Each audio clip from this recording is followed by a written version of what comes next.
Hey, everybody. Welcome to another episode of the Bald Avenger Show. I am Jason Sisneros, also known as the Bald Avenger, the tattooed guru, the purveyor of all things common sense, the king of the Misfit Nation, and a legend, Jimmy, in my own mind. Okay. Also, the chairman, CEO, founder of Anton J Global, a company that helps good people make more money, get more time so they can do more good. You'll understand if you hang out with Misfit Nation what that means.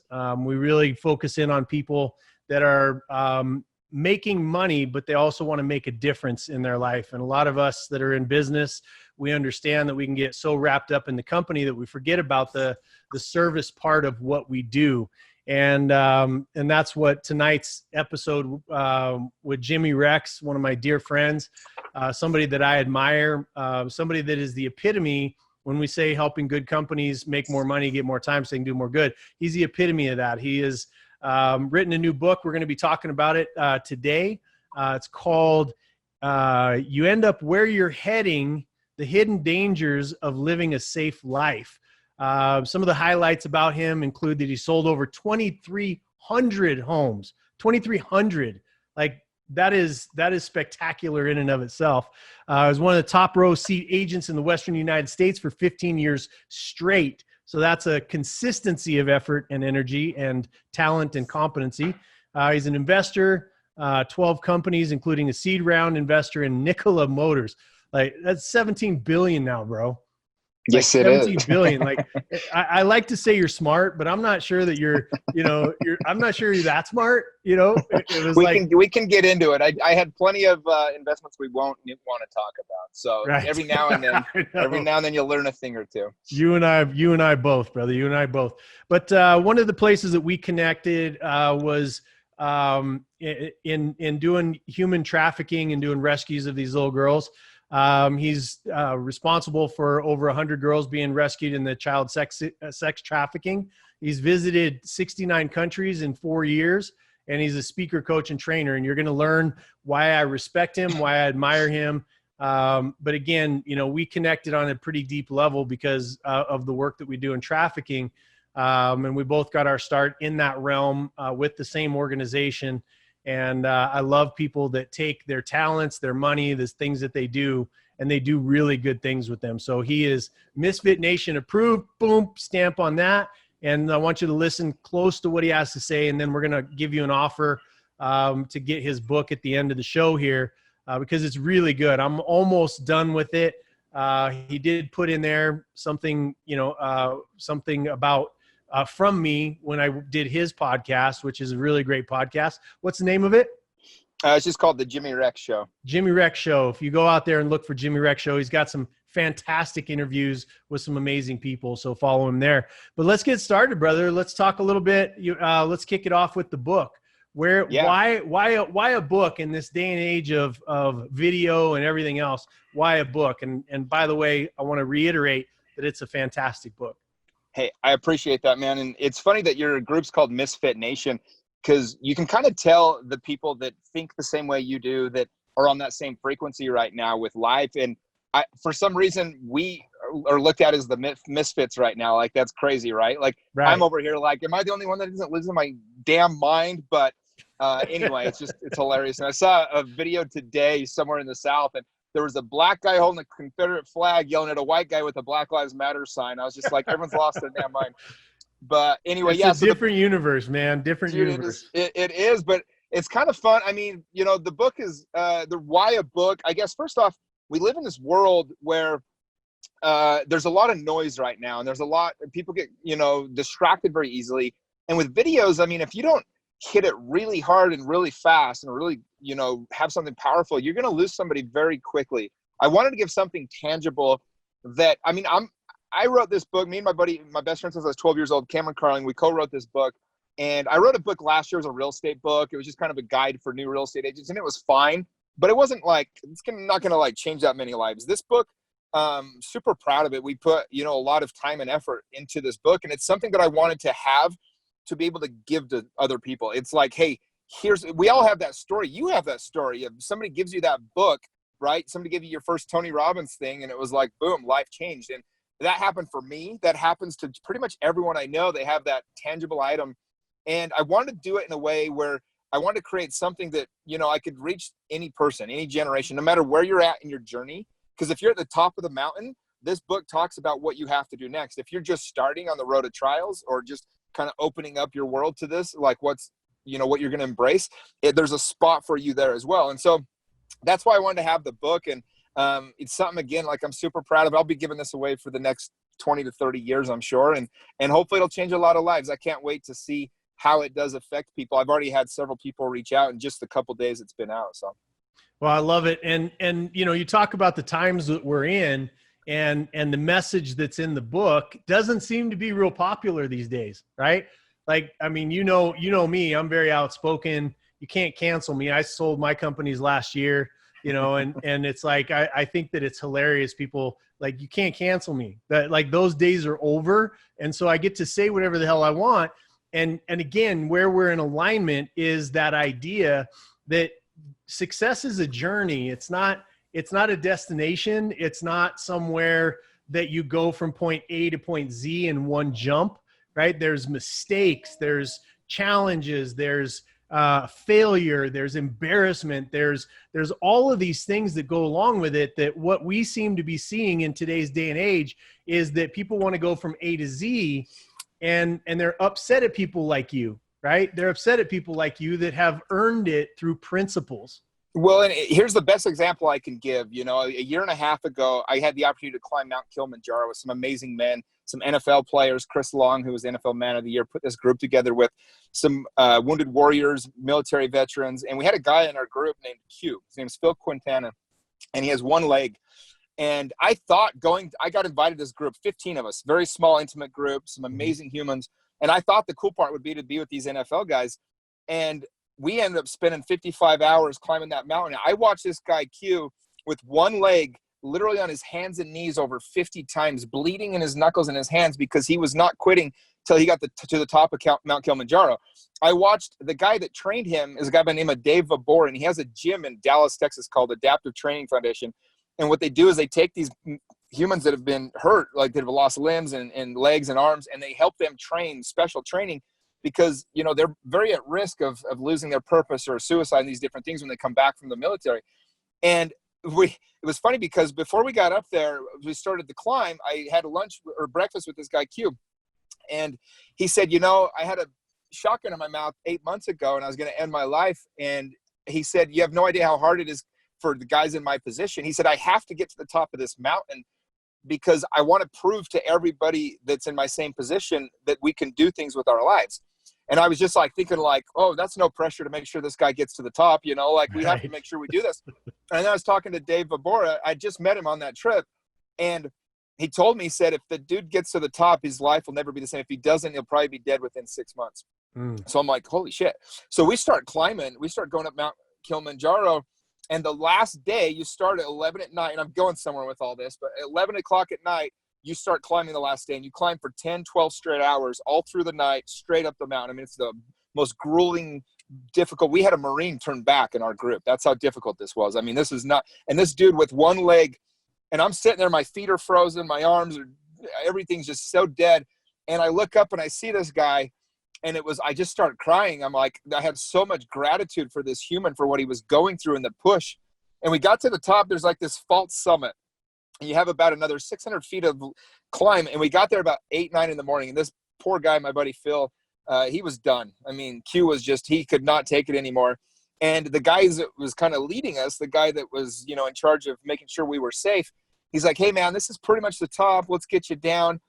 And I'm watching this, and I'm like, no, he can't go down, but I can't say anything. It's not like my place, you know. And all of a sudden, I look at Dave, the guy that trained him, and he comes running over, and he grabs him. He goes, listen, you've got more. You're not quitting on yourself. You're not quitting on us. And the dude's like, okay, let's go. And we freaking practically carried this guy, arm around each of us, and we freaking took us another 2 hours, grilling, headache, pounding.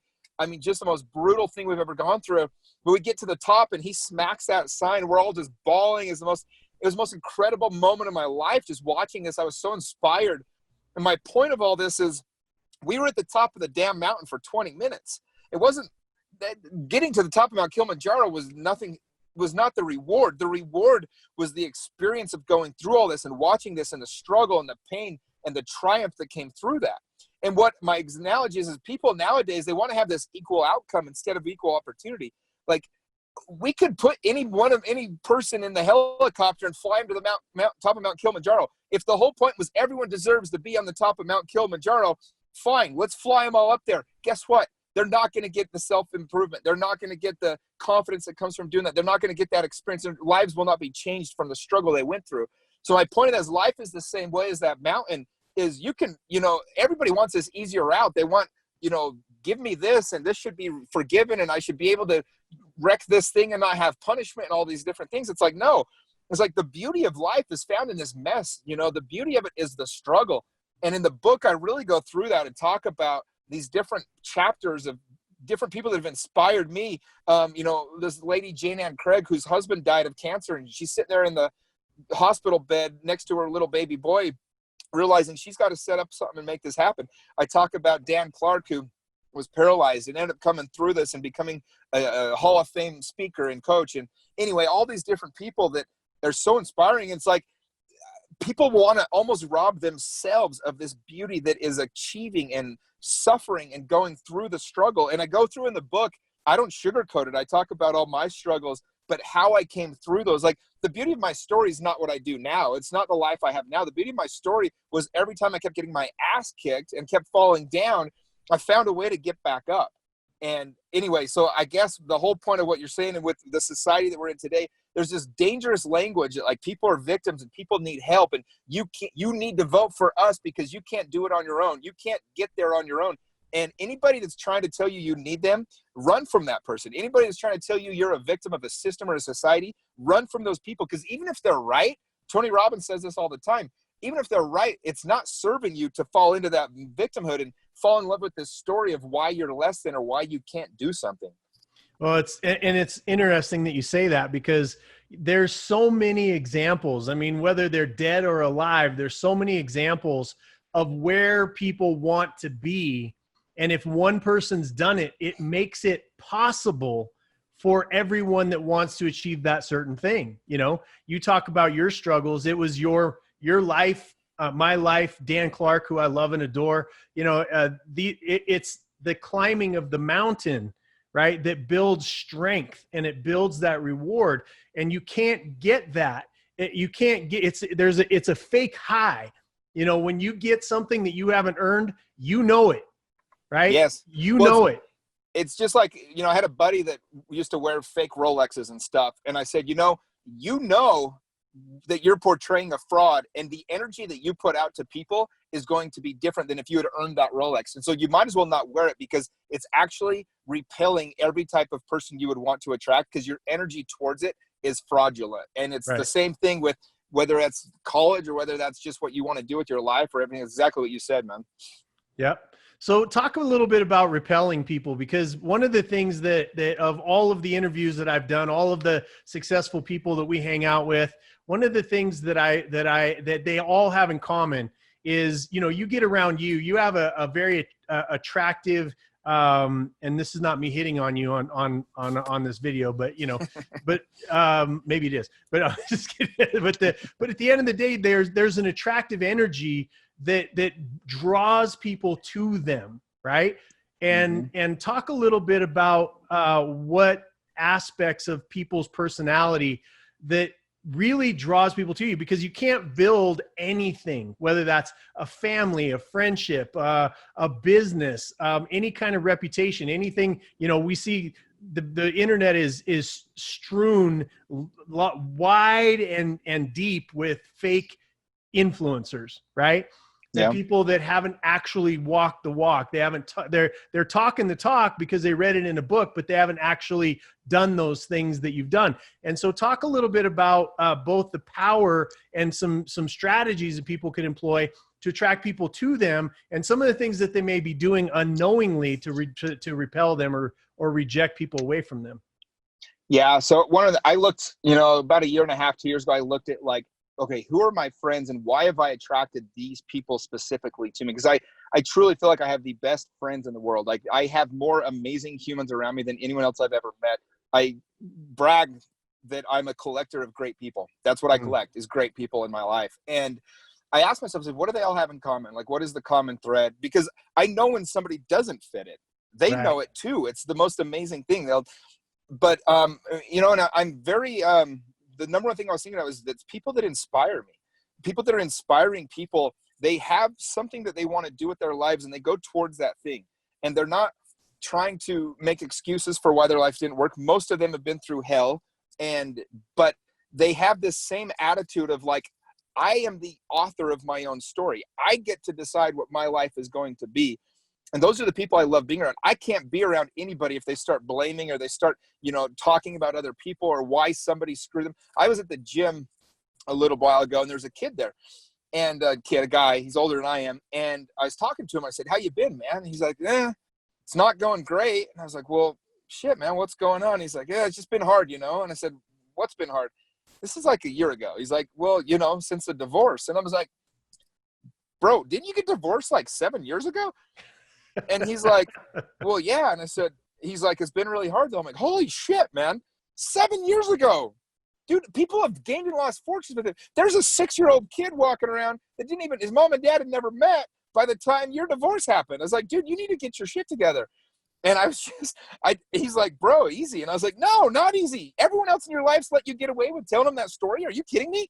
Right. Who are these friends? Like, I love, you know, one of my all-time favorite movies is Good Will Hunting. When he's like, who are these friends? Like, who are these people letting you live like this? My friends, if I started with some bullshit like that, they would call me out so hard. Like, if I even do anything a little bit off, they're like, yeah, that's not accurate, Jimmy. And I can't help but just love them for it. Like, I love being called out. I am around people that will hold me accountable to greatness, like hold me accountable to things that I need to be doing better.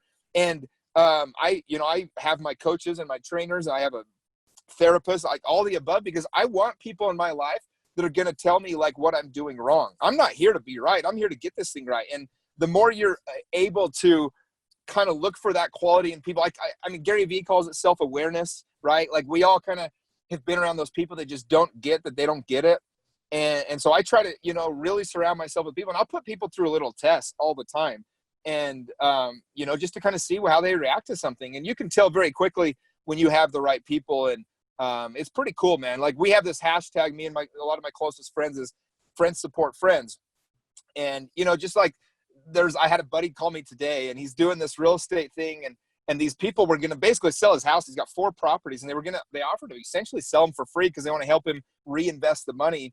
And he's like, no, you're not listening to me. My agent is Jimmy Rex. That's going to be the guy. Like, that's not up for debate. And it was just cool to know, like, that's just how we are with each other. It's like, you know, I would never ask my friend for a discount if he's cutting my hair or if he's whatever it is, because I want my friends to succeed. Like, I got a buddy that owns a comedy club, and every time I go, I overpay and I buy drinks and I buy food and everything else. And I was there one time with a buddy. He goes, dude, he doesn't let you come in for free? I go, of course he does, but I would never do it, right? Like, I just want to support my friend. And so, I don't know, I just try to surround myself with people that come from that abundance mindset. And I'll tell you one other quick thing. Like, there's a guy trying to recruit me to work for him, partner with him on a business one time. And we went to Mimi's Cafe. It was for breakfast. And we're getting ready to leave. And he's like, I got it, Jimmy. I invited you to breakfast. I want to pick it up. I'm like, thank you so much. And he left a tip. And the waitress was amazing. She was great. She was hustling. She was cute, fun, everything you can be. And he goes to the bathroom, and I'm like, this matters to me. I'm just going to see how much this guy tipped her. It's like a $22 plate. He left her like $1.60 tip. And I knew in that moment, no matter, he just spent an hour and a half having breakfast trying to convince me he was the right partner. And in one move, I knew damn well he would always put himself first. He would always have a little bit of selfish attitude because he chose to do, you know, and that was it. That was the end of it. I actually told him when he came back, I left $5 more.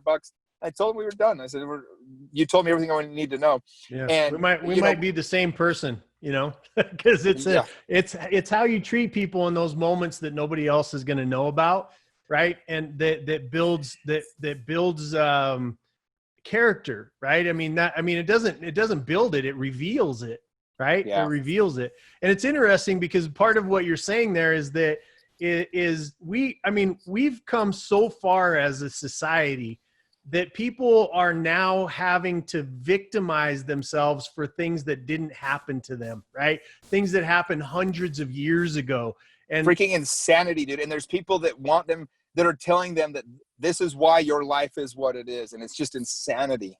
Yeah, it's crazy. It's crazy. Well, one of the things that, along those friendship lines, one of the things that popped up, I was sitting around, I was watching all these marches and all these protests and, and people like, we're going to burn this down and steal everything in it because it belongs to, they have insurance, right? Or it belongs to us and we're just going to take what's ours when it wasn't theirs in the first place. And I just kept watching that happen night after night. People's life savings get burned down.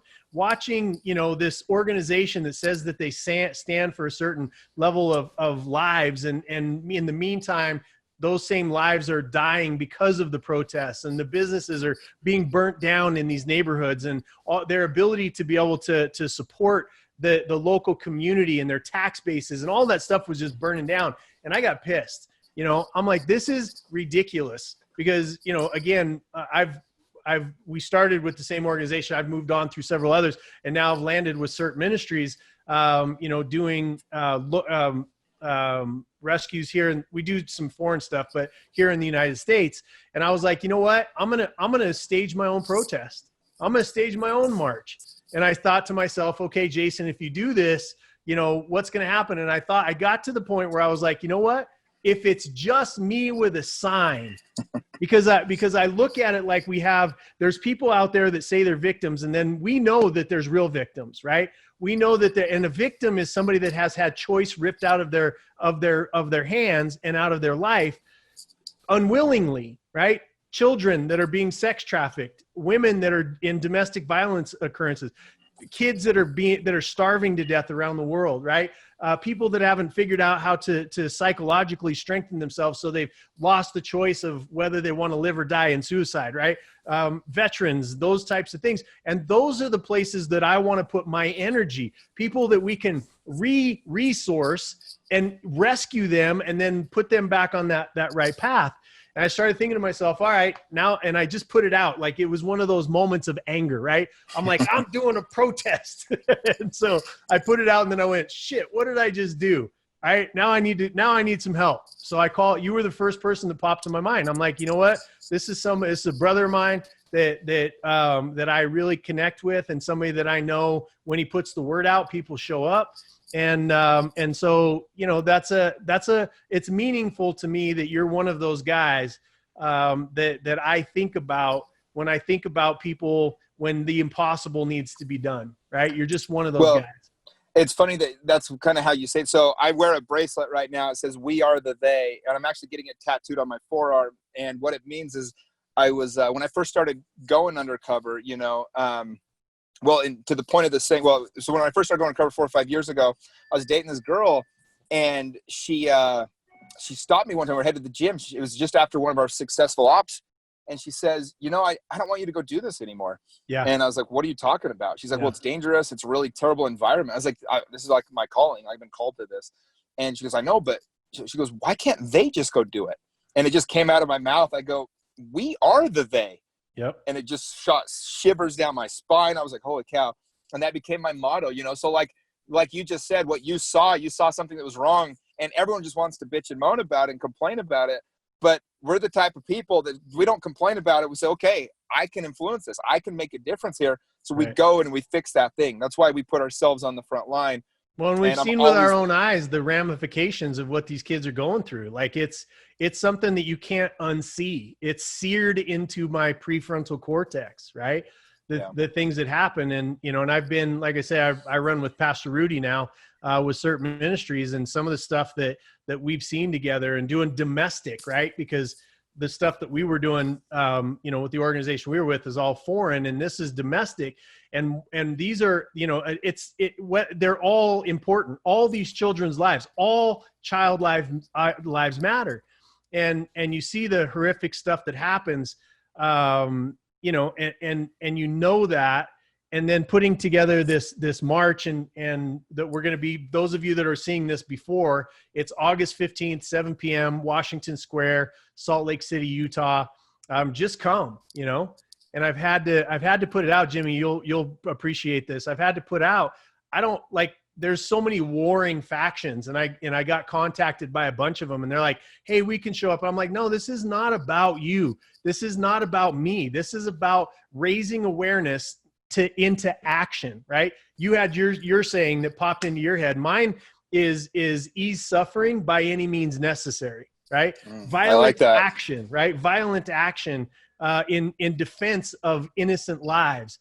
That's what this world needs. It needs men to be men, and we're not, we're not rewarding that. We're asking men to step back and be something that they're not. We had a conversation before we started, alpha versus beta.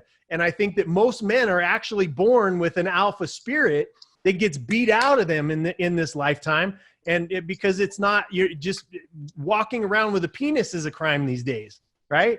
And so I can't think of anything better to do than, and just raising awareness. I want to say this because I need to say it every single time I talk about it.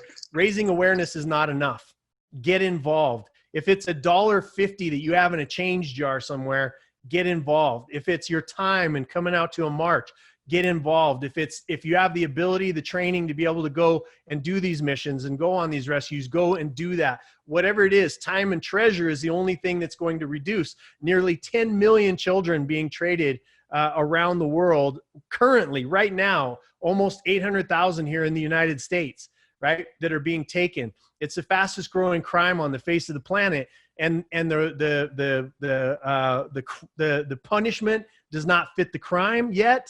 There's not enough aftercare. There's not enough preparation, teaching our kids to stay the hell away from people that say that aren't who they say they are on Snapchat and all. Like, there's an entire spectrum of this problem, and you can fit somewhere in that to fight a cause that needs to be ended. Yeah, no, I love it, man. Couldn't have said it better. And it's one of the cool things about joining a cause like this is you join other amazing humans that would get behind a cause like this. It's been one of the gifts of this whole thing. The gift of my life is being able to meet people like you and, the Paul Hutchinsons and the Andy McCubbins and these different people that I've been able to be undercover directly with, and some of these amazing humans in my life. So yeah, get involved. And if you want to change your own life, give it to others. I always say to people, I say, whatever you want more of, give it away. If you want more love, give away love. If you want more safety, give away your safety. If you want more money, actually give away money. It's crazy how it works, but the universe starts to think, oh, this guy isn't afraid to get more of this. He sees it in abundance, so I'm just going to pour it on him. And that's how it works. Yeah, the universe always steps up. Universe, God, whatever it is that you think, that it always steps up and resources you to the level of your bravery, right? Yeah. And your bravery to overcome the you of yesterday and those types of things. So the universe has blessed everybody on this show with a new book that you put out. I'm going to say it again. You end up where you're heading. I love the title. Like, you end up where you're heading. And so many people are heading in places of blame and sadness, and they don't feel like they're enough. And your book really lifts people up to the hidden dangers. Like, I'll finish it out. The hidden dangers of living a safe life. Safety is an illusion, right? The entire title of your book is something that people need to embed into their cellular makeup and read it over and over and over again. Buy a book, a box of these things, and hand it out to the people around you, because the people around you are the ones that are influencing you to believe the way that you believe, which is causing your actions to create your results, right? Yeah, one of the main reasons I'm so excited for this book is I know all my personal friends and family are going to buy it to support me, but it's going to change all their lives. It's going to help everyone in my own life like up themselves just a little bit, and I'm freaking stoked for it, because most people in life would rather have unhappiness than uncertainty. That's a Tim Ferriss quote, and it's one that I believe strongly, and it's insane. But we have this idea that like the unknown is so scary to us that we'd rather just stay in this thing, even if we don't like it. People stay in relationships, they stay in jobs, and it's like, what if it got worse? Well, what if this is your only life? Like, I can't emphasize this enough. I can't believe people would spend a day doing something they don't want, let alone a lifetime. Like, what do you need to fix in your life? What are you not happy with? I really, the book opens with two paths, and I contrast it about as hard as you can. The one is the guy that he's driving to a job he doesn't want, and he's the alarm went off, and he's like, oh, another day. And then he's sitting there and he's eating his lunch from a plastic container, and gets stuck in traffic. And then I contrast that with when we go undercover, And like, you don't care if it's Tuesday or Wednesday, you don't even know. There's no safety. Like every single night we go out is completely different when we're under. It's just everything about it is just so exciting. And I'm not saying that's like the extreme you have to go to, but I want to contrast it and show people like, look, at the end of their lives, people don't regret the things they did. People only regret the things they didn't do. And when have you ever talked to somebody that regretted a bad decision? Like maybe there's like horrible, even people that like, a lot of times, like we think the worst thing could happen is, I don't know, you could get someone pregnant. Well, like how often does that happen? You're like, oh my gosh, this kid's the best thing that ever happened to me. It's just one example. Or you get fired from your job and you're like, thought it was the worst thing. It's like, you hated that job. All of a sudden something else falls in your lap, or you have to move to a new city and you find your new best friend or your husband or your wife or something. And it's just, when we really get out of this comfort zone, when we get out of this idea that we're safe in this life, even if we're not happy, some amazing things start to happen for us. And so that's what the book really tries to emphasize, is the beauty of that. What link can they go to get the book? So the easiest way, just from a podcast, just go to Amazon and then type in the search bar, Jimmy Rex, my name. And it'll be one of the first few things that pop up. The book will pop up right there. So just go to Amazon and search my name, Jimmy Rex. Or awesome, you can man. follow me on Instagram. It's in my link in my bio. And I do swipe up stories to it all the time. Well, just go ahead and text me the link. I'll make sure it makes it into the show, and make sure that everybody gets it and supports you in your path, bro. I'm really, again, I'm honored that amongst all of the stories that you put in your book, you chose to put mine in there amongst them. Thank you for that. It's a powerful story, man. You're the epitome of understanding what it means to be on the hero's journey, is what it's called. And we all have the chance to be the hero of our own story. And that's something you've done. So you deserve that, man. Yeah. Well, I appreciate it. It's an honor that I don't take lightly. So so we'll wrap it up here. I'll make sure I get the link. Jimmy Rex, again, highly Bald Avenger approved, and make sure you follow him, follow what he says. Again, anybody that's in real estate, for crying out loud, he's the best in the business.